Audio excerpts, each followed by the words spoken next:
Given म्हणजे काय आपल्याला काय काय दिले an object of mass 16 kg is moving with an acceleration of 3 meter per second square. Calculate the applied force if the same force is applied on an object of mass 24 kg. How much will be the acceleration? आपल्याला काय काय करायचं आहे force आणि acceleration काढायचे काय काय दिले मास ऑफ ऑब्जेक्ट दिले काय दिले mass of an object mass of an object किती आहे 16 kg देन काय आहे ऍक्सेलरेशन किती आहे 3 मीटर पर सेकंड स्क्वेअर नेक्स्ट आपल्याला फोर्स काढायचा आहे फोर्स काय करायचंय काढायचंय ठीक आहे अजून काय दिलंय मास ऑफ एन ऑब्जेक्ट बघा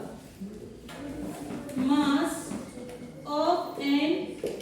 ऑब्जेक्ट हे दुसऱ्या प्रॉब्लेम साठी आहे किती दिलेलं आहे 24 kg ठीक आहे आणि काय करायचं आहे how much will be the acceleration आपल्याला काय करायचं आहे ऍक्सेलरेशन ठीक आहे आता मला सांग आपल्याला पहिल्यांदा काय करायचं आहे हे काय गिवन आहे ठीक आहे हे काय आहे गिवन आहे काय काय दिलेलं आपल्याला मास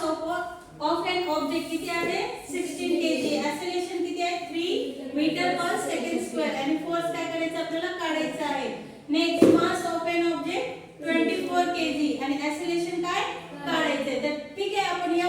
पहिल्यांदा काढून घेऊ F काय फॉर्म्युला आहे ma mass into acceleration therefore F mass of an object किती आहे 16 kg लिहून घ्या मग 16 इनटू ऍक्सेलरेशन किती आहे 3 मीटर पर करा गुणाकार 3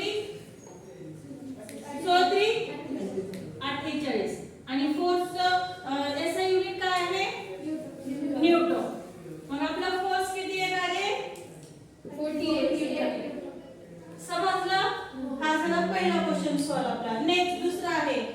आता काय म्हणले if the same force काय म्हणजे तो फोर्स घ्यायचा सेम फोर्स आहे is applied on an object of mass 24 kg force कसा आहे तर सेम आहे म्हणून तोच घ्यायचा आपल्याला आणि आपल्याला काय करायचं आहे ऍक्सेलरेशन ठीक आहे ऍक्सेलरेशनचा फॉर्म्युला काय F आपल्याला काय करायचं आहे ऍक्सेलरेशन काढायचं आणि फोर्स किती दिले आपल्याला 48 इज इक्वल टू मास